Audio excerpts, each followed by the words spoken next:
and welcome to Next Week Today in St. Thomas-Elgin. I'm your host, Kate Burns-Gallagher. We're kicking off today's episode with Councillor Lori Baldwin-Sands, who has been serving on the St. Thomas City Council for 5 terms. Welcome to the show, Lori. Thank you so much for having me. And before we get started, I must congratulate you on your new show. Oh, thank you. And I really have a tremendous amount of respect for the fact that you are stepping up and leaning in and taking such great charge of showcasing the events that we have here in St. Thomas and in Elgin County. Oh, thank you so much, Lori. And thank you for serving on our City Council. Thank you. So please tell us a little bit about who Lori Baldwin-Sands is. Thank you. Well, I was first elected in 2006 as a city councillor. I am a lifelong resident of the city of St. Thomas, and I was known in high school for a lot of high school sports, and that was when I started my first business as well. And then shortly after returning to St. Thomas from school, I started up my next business and was running both businesses at the same time, and that second business evolved to becoming Good Life Fitness. Sold that in 2000 and opened up a couple of years later with my husband. We have the Sears store, and that was located on Mundamon Street, and sold that in 2011. And I've still had other ongoing businesses in the areas and continue to keep all those balls up in the air until I retired in about 2018. Amazing. So you've had a long series of entrepreneurship in our community. And that's what I wanted to do, is bring back a business attitude to council at the time. So that was my first experience in council, is making sure that I had a business attitude, and brought that forward in 2010, bringing more businesses back to the community with that type of economic focus. Also with working on areas of affordable housing and housing units for our community. And things have been evolving and changing. And in the last term of council, so just starting now, I ran on 3 separate topics. Number 1, bringing more doctors to the area with our physician recruitment, our health recruitment program. Number 2, bringing in a community center for all members of our community. And number 3, keeping our attitude of a new, greener community. Mm-hmm. So we're working on climate change issues and making sure that we build a better economy around those climate change issues, because a lot of the times when you look at things through a climate lens, it saves money. Mm-hmm. And those are the types of things that I want to bring back. It's better for our air, is better for our drinking water solutions, and it's also better for our economy. So those are the types of things I like to see come forward this term of council. Fascinating, and really investing in climate change now is an investment in our future. Isn't it? Certainly is. I sit on a national climate caucus, which is elected officials from across Canada, and we share some of those best practices that we are doing in some of our smaller municipalities and some of our rural municipalities, and of course some of our larger municipalities as well. So I'm truly blessed to be able to share some of that knowledge directly with my members of council. Amazing. Now we're starting something new, fresh with you as our first council member, of the Proust questionnaire. So it helps us get to know a bit more about Lori. So I'm going to start off with our first question. And what would you consider is your greatest achievement? Being a mom. Yeah. Being a mom, there's just nothing better than knowing that you have contributed to the community 3 wonderful daughters, and they continue to inspire me. They are so wonderfully gifted in what they bring to the community, and I'm so happy that they share those gifts with this community and to their new communities as well. Incredible. So, thank you. Incredible. Who are your heroes in real life? I will have to say that they truly are my daughters, for what they've been given. And on top of that, my mom, for what she was able to accomplish. Women, when we work together, we accomplish so much. Indeed. And we contribute so much in very, very different ways. And that's one of the things that I noticed on council, especially this term with 3 women. If we think about some of the past terms and some of the things that we as women were able to bring, think back to Helen LaFranc in the 80s when she brought recycling. Right. And that was something that had not been thought about by larger communities, and she brought it here. I think about what we are able to contribute with childcare and our new childcare center that's going in on St. Catherine Street, and advocating for those new 88 childcare spaces that this community so desperately needs, especially the women that need those childcare places so that they can A, get back to work, and B, so that they know that there is quality childcare that they're going to be able to access moving forward so that they can have that comfort in going back to work. So very true. And as we wrap up, the last question, what is your motto? I have several, and I like to really enhance a lot of the things that we have been talking about, like trusting your instincts.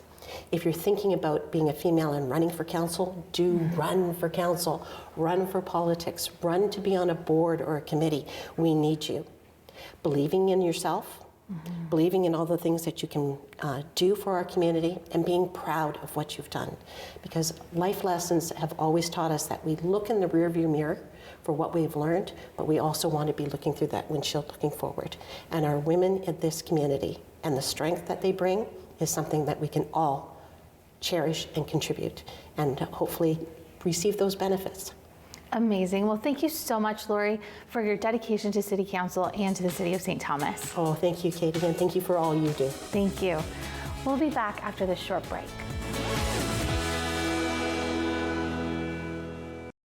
Hi, my name is Gerald. I'm a volunteer here at Rogers TV.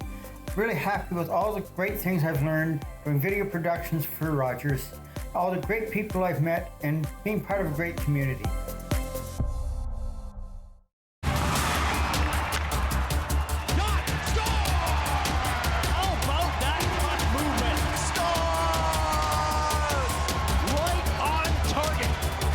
Night's action on Rogers TV.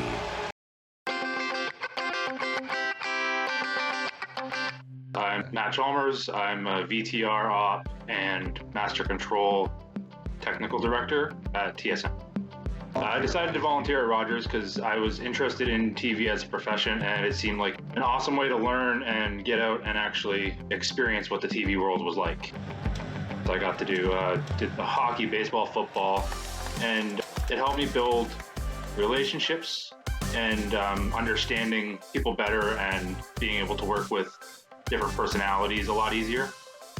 If you want to volunteer and you think it looks like a fun thing, do it. Just know that you're going to have to put in a lot of work, and but that work is very worth it, and it's a very fun time.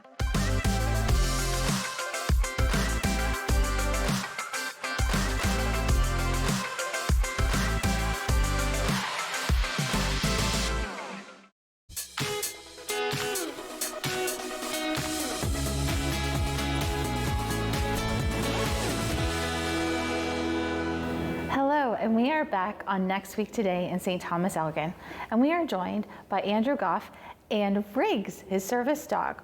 Andrew's been a part of the police service for over 23 years and now has Veterans and Everyday Heroes. Welcome to the show, Andrew. I appreciate you inviting me. Thank you. Awesome.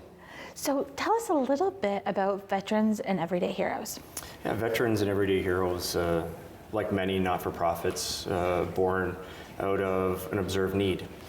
And that observed need for me was, seeing my colleagues, having been both a police officer and a soldier, sort of, going through some rough times, like many people were during COVID, but this was my family. Mm-hmm. So starting Veterans and Everyday Heroes was to try to bring some extra kindness to those out there doing some really tough jobs for us and to keep us safe. And of course also to raise money for service dogs. Having one myself and gone through that process, it's a daunting task, and when you're suffering from a mental health injury, one that can seem insurmountable.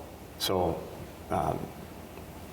this journey of PTSD, as I do have, has given me that opportunity to see others that are suffering as well, and try to, bring them some extra joy. Amazing. Now, you talk about the journey of getting a service dog. How were you and Riggs? How did you find each other? So it was as I said, a pretty daunting task. There are many service dog, not many, there are a few service dog providers out there. Some can do it without cost. They are themselves charities or have support from charities or not-for-profits, which is the role I stepped into. Or they're supported from bigger organizations such as Wounded Warriors. The majority of service providers are private. The cost of a service dog is anywhere from, $20,000, I would say on the low end, to $35,000 on the high end for, say, like a guide dog, a seeing eye dog. And so you start throwing out applications for, hopefully the dogs that are free, and they're either not taking applicants or your wait lists are 2 to 3 years. And I can tell you from being in that position and not wanting to be on this earth anymore, that waiting 2 years for a service dog is just not a good thing. So I ended up going privately and acquiring my dog through a local trainer. Amazing. And so what services, how has having rigs changed everything for you? It depends on how real you want to get. But, as I sort of alluded to before, I had thoughts of ending my life. And one of the ways I was going to do that was in my car. So having him with me and him being my best buddy, right? There was no way I would ever hurt him. He watches my back. I have a lot of hypervigilance. So having a dog or able to watch for me, because I am cued off of his behavior, it eliminates a lot of that for me. So if he's watching forward, if something was to move forward for me, I'll notice his reaction. Same with if I was at a Tim Hortons, right? And he can watch behind me, and that frees up 50% of my attention. Incredible. And so Veterans and Everyday Heroes now supports people in the Ontario Police Service as well as veterans of the military? I like to include all first responders. Okay. So everything from everybody from communication operators, nurses, paramedics, firefighters, police officers, correctional officers, and veterans. Amazing. And many of them would be suffering similar PTSD, those sorts of services that would be benefited from a service dog like Riggs. Exactly. It's not for everybody. There is, of course, a lot of, there's pros and cons to every action. But certainly if someone felt as though having a service dog would help them, as I did, it just clicked for me, then I would very much welcome them to get in contact with me and we can see what we can do. Fantastic. And if people are interested in supporting Veterans and Everyday Heroes or finding out more information, how do they go about that? Best way to do that is to find us online at www.v-eh.ca or on socials. We have lots of fundraising. We'll have done a comedy show here in town. And we have another comedy show in London on March 4th, and we call it Comedy, It's for the Dogs. And it's such an appropriate way to raise money for service dogs in an environment where people who normally are having difficulty finding joy, smiles on their faces for 2 hours. And that will be at Union 10 on March 4th. Amazing. Well, thank you so much for being on the show today, and we really appreciate you stepping up and providing this great service for our community. Thank you for having us. Thanks, Andrew. Awesome. We'll be right back after this short break.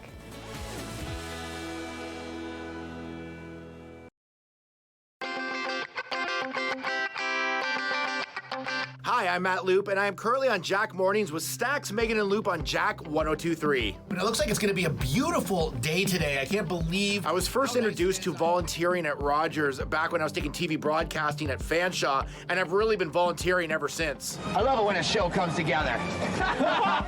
When I first started at Rogers, I was behind the scenes doing camera for sports broadcasts and in studio shows, but then I put a proposal in for a sketch comedy show called Channel Surfing, and then I went on to host some shows like What's Up London. I don't think they have a jumpsuit big enough for me. I wouldn't be where I am today without the wealth of experience that I got at Rogers. Not only did I get to improve my broadcasting skills in an actual environment, but as far as the sketch comedy went, it also helped my writing, my self-esteem. It also helped me on air as well. And now look where I am. I'm hosting a radio show. It's crazy.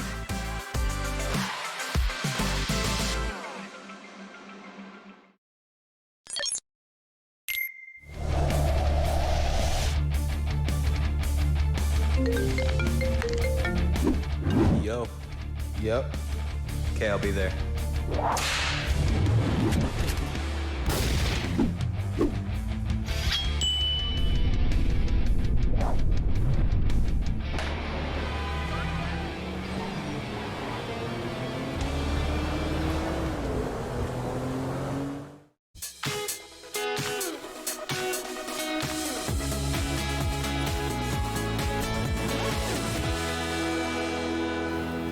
And welcome back to Next Week Today in St. Thomas-Elgin. I'm your host, Kate Burns-Gallagher.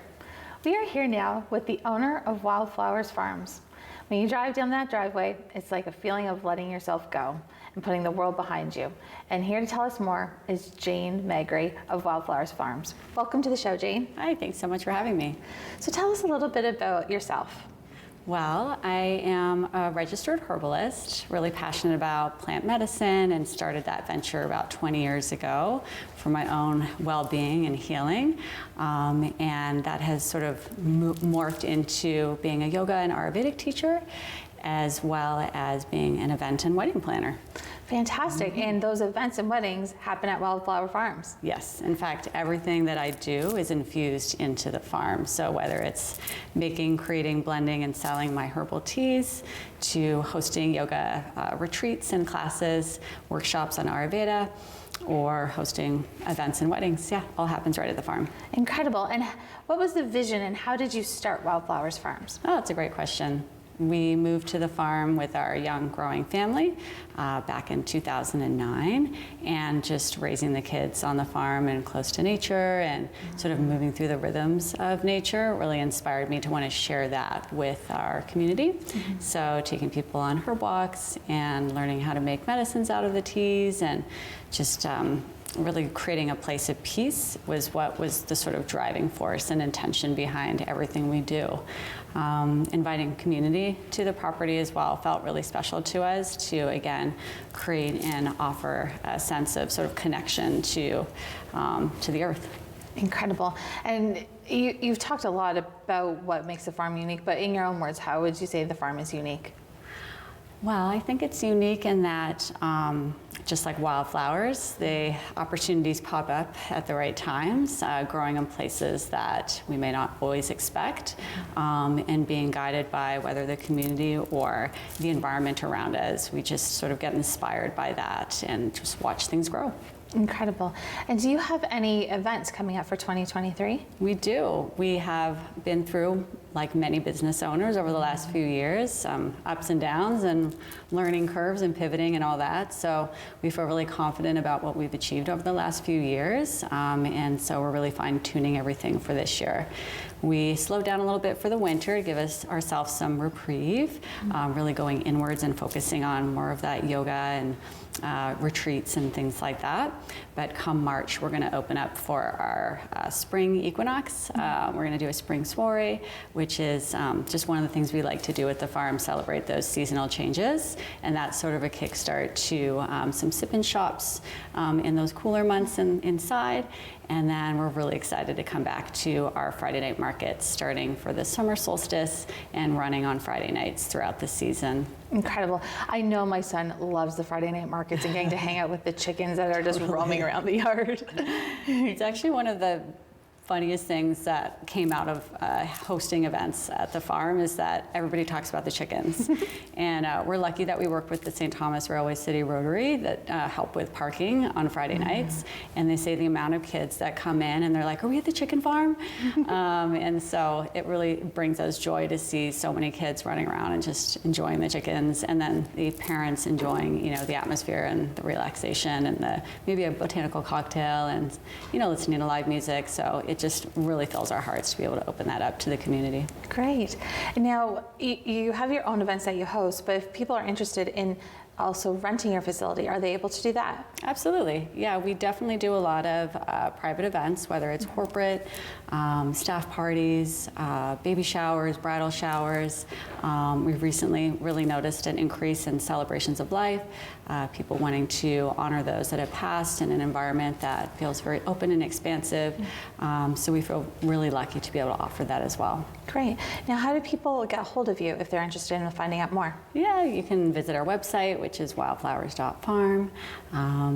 We're on Instagram, Facebook, email, call. We get all avenues of inquiries. So happy to work with folks over the next season and see how we can offer events for them. Thanks so much for being on the show today. And you're a wonderful segue to our next guest, who is the winner of the pitch competition. Yeah. And you happen to be one of those winners. I was in 2017. We were sort of bursting at the seams ourselves and really wanting to expand. So we had started a business plan to build a building, a barn, and an event space that we could use all year round. And it just so happened at that time, the EBRC was also launching the pitch for that season. So it really was like the driving force that helped us to put down that solid business plan, get wonderful direction and advice, and then going through the whole process really, I feel like, set us up for success. And then of course winning it was like the cherry on top, and being able to work with the sponsors and the advisors, and then having cash incentive, obviously super beneficial. So yeah, we're really grateful to have been part of that process. Great. Thanks so much for being on the show, Jane, and we look forward to seeing the chickens again this year. Thanks for having us.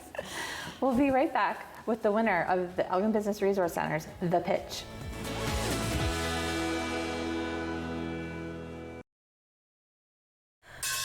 I'm Abby Malott, here hosting Functional Fitness with Abby Malott on Rogers Cable.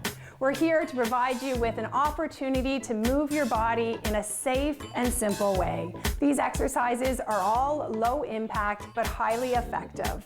We're gonna have some fun working through the exercises at your own pace. You can follow this show on Rogers Cable in Tillsonburg or on the internet and Facebook too.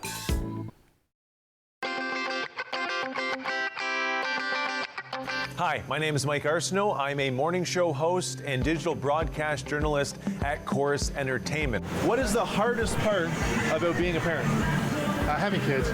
And I became a volunteer at Rogers TV London way back in 2012. I always wanted to work in the broadcast industry, but I didn't have the educational background, so I figured Rogers TV was the best way for me to get my foot in the door to the media broadcast industry. If you're willing to put the time in, good things will happen, and start early. I didn't start getting paid to be on television until I was 28. Started volunteering, I think, around 22 or 23. But if I had the educational background in either journalism or media, I would have been able to start my career just a little bit quicker.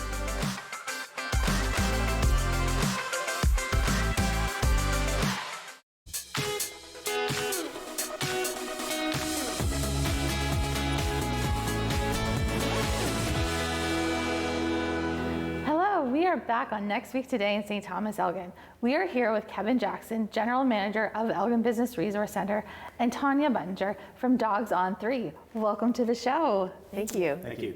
Kevin, Tanya is the newest winner of the pitch contest. Can you tell us a little bit about what the pitch is all about? Sure. EBRC has been holding the pitch since 2015. Basically what it is, it's a business planning competition.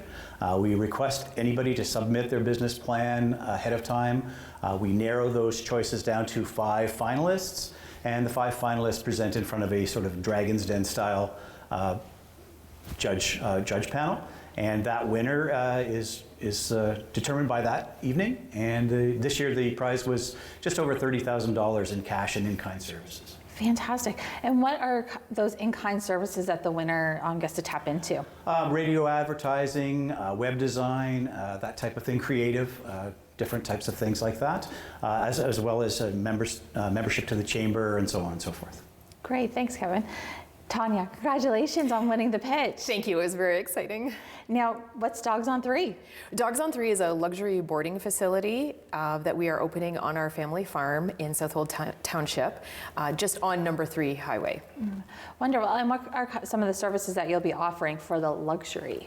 Well, what we're doing is it will be an overnight boarding service as well as a daycare. For the overnight boarding service, we're a cage-free facility. However, we're not free range. What we mean by cage-free is that the dogs will have boundaries that will keep them safe. However, the boundaries will be created by frosted glass dividers and panels that will be colored in fear-free colors that keep the environment muted and calm.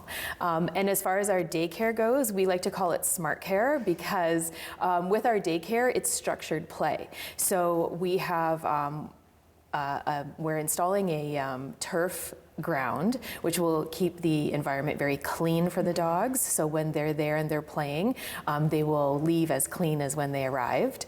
And there'll be an agility course installed as well, and the play will all be structured in the fact that it will be very small play groups of dogs. If your dog is in a play group at all, play groups aren't for all dogs, but your dog will still be exercised either by itself or with one dog it has bonded with, and then we will always have it supervised.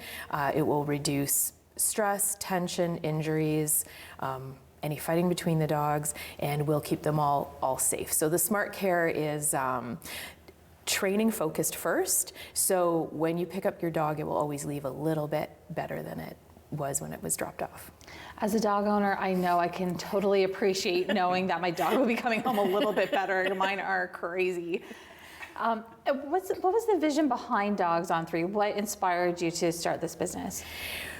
Well, love, first of all. Love was the inspiration because I've had dogs my entire life. My husband and I started breeding Bernedoodles about just over 10 years ago, ethically, and we've been, matching families with puppies for quite some time.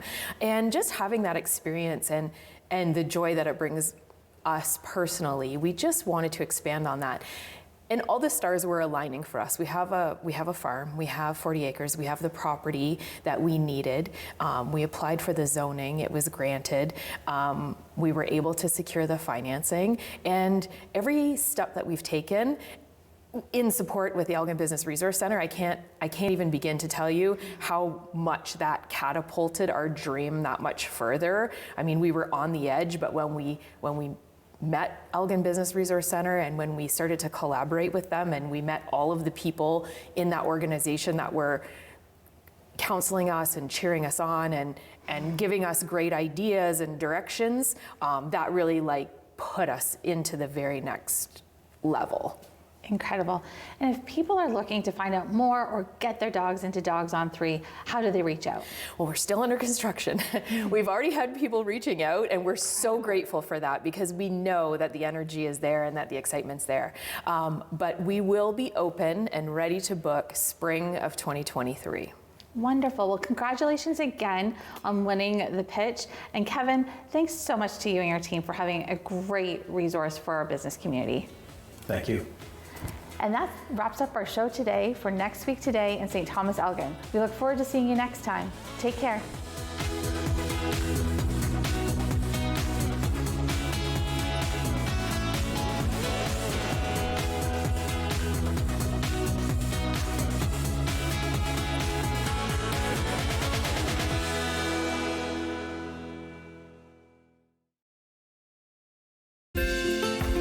Call the Rogers TV viewer response line, email us, or connect with us on social media.